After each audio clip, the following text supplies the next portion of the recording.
So, another day po mga idol. So, pangisin ng beto po ulit. So, today, meron tayong i-picture dito, no?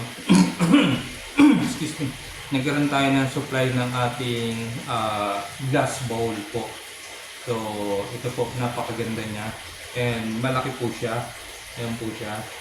So, dati po kasi ang supply sa atin is plastic lang po. And then, maliit lang. So, nasayang din lang, no? So, konti lang ang may gusto nun. So, today ito po, sure po, napakaganda po nung ating glass bowl.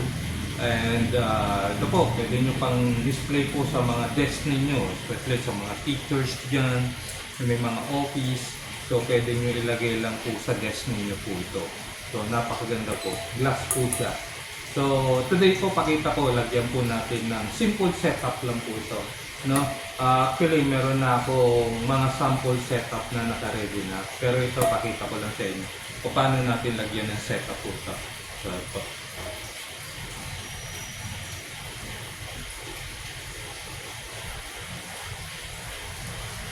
So,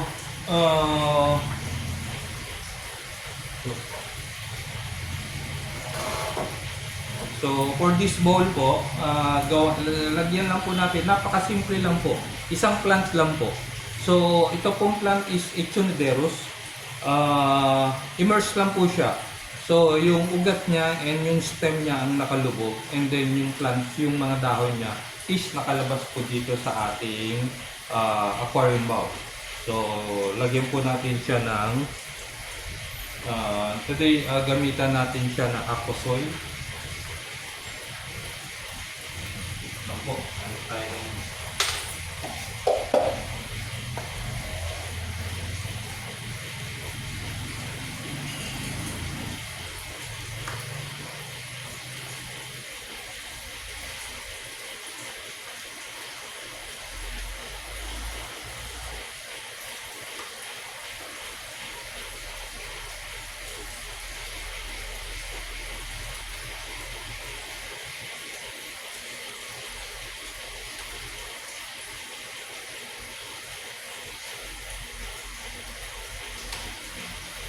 focus lang po natin ng konti. So ito po, nalagyan na natin ng aqua soil. Yan po. Aqua soil po yung nilagay natin. Ayan siya. And then, ito po Echinoderus natin. Lubog lang po natin itong ugat niya. Pinaka-ugat niya.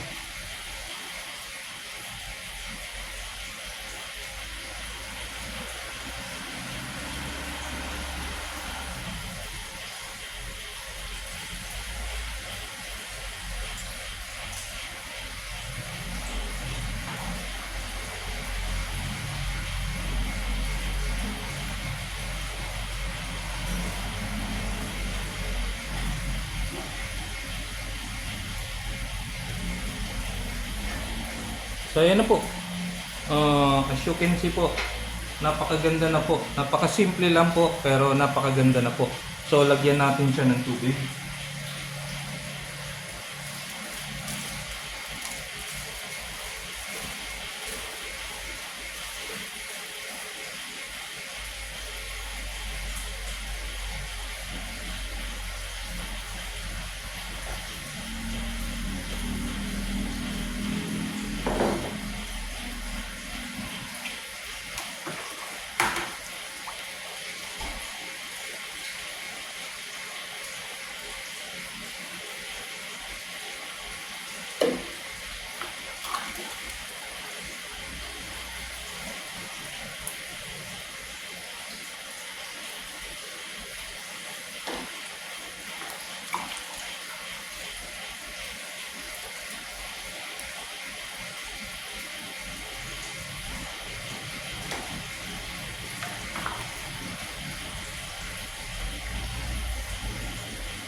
So ayan na po ang ating setup. Napakasimple lang po.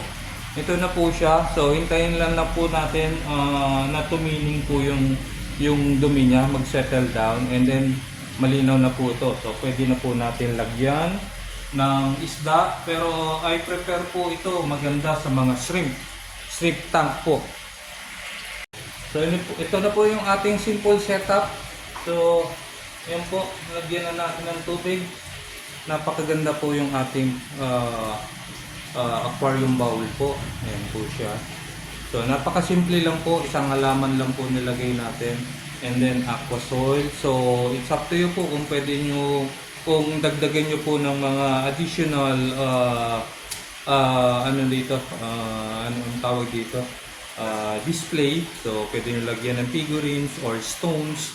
So pwede din po. So nasa sa inyo na po yan. Pero sa akin po, mas simple, mas maganda po. So ito po.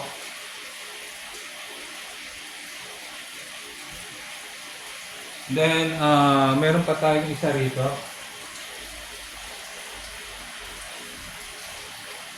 Ito po. Simple setup din po. Ginamitan natin ng, ang halaman naman natin dito is pennywort. Yan po, bilog-bilog po yung dahon niya. Pennywort po siya.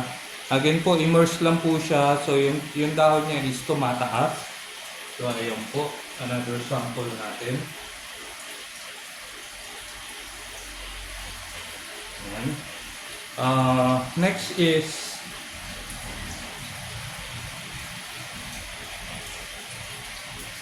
ito po, meron din po tayo ditong another design. So nilagyan natin ng dragon stone. May isang dragon stone dyan, and then immerse po yung mga halaman niya. Meron tayong dwarf sagittaria, at saka kalimutan ko yung name nung isang plants dito na pinong-pino yung kanyang dahon. Ayan po.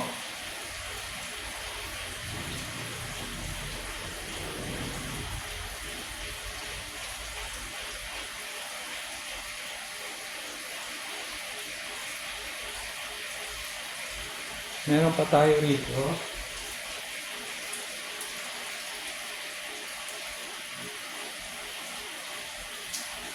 So naman po, simple din po, isang plant lang din po nilagay natin. Lahat po kabomba po, napakaganda po nito sa top view po. Ayan. So meron tayong kabomba.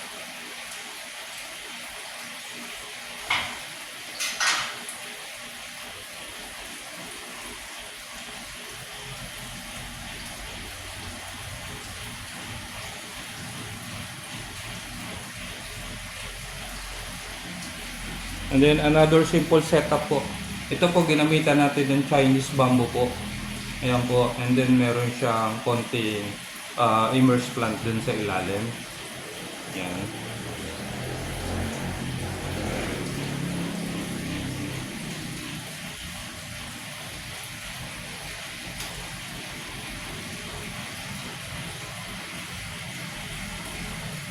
So ayun po, yung ating mga aquarium bowl with setup na po yan. Kung gusto nyo po with setup na, or yung bowl lang po, pwede po. Just visit lang po dito sa ating shop.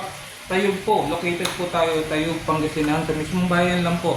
So Pangasinan Beta po, focus lang natin ng konti. Po yung ating unang aquarium bowl using Chinese bamboo po. Yan. Yan. Ayan siya. And then ito, pure kabomba lang po yung nilagay natin.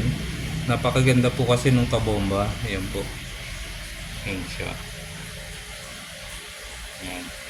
And then this one is pennywort, yung halaman na ginamit natin. So, bilog-bilog, pampaswerte po for New Year. Then, one stone, dagdagan pa ng stones yan, pwede. And then po, ito, ginamitan natin ng dragon stone with, I don't know, ditong, I think star grass to eh. And then with dwarf sagittaria. Yan po. And then ito, immersed na naman po is Echinodoros ang plant po natin. So, ayan po.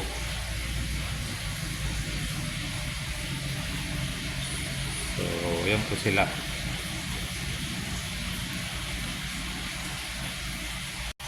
So, sabi ko nga, if you want to see them live or in person po, visit lang po kayo dito sa Tayug po. Yan po sila, nakaseta po sila. Lalagyan ko po ito na planning to put some shrimp. Sa ngayon po kasi yellow shrimp na available po. And then neon tetra. So, lagyan natin to. So, yun po. Pangasinan Beta lang po. Tayug Pangasinan po location natin. Salamat.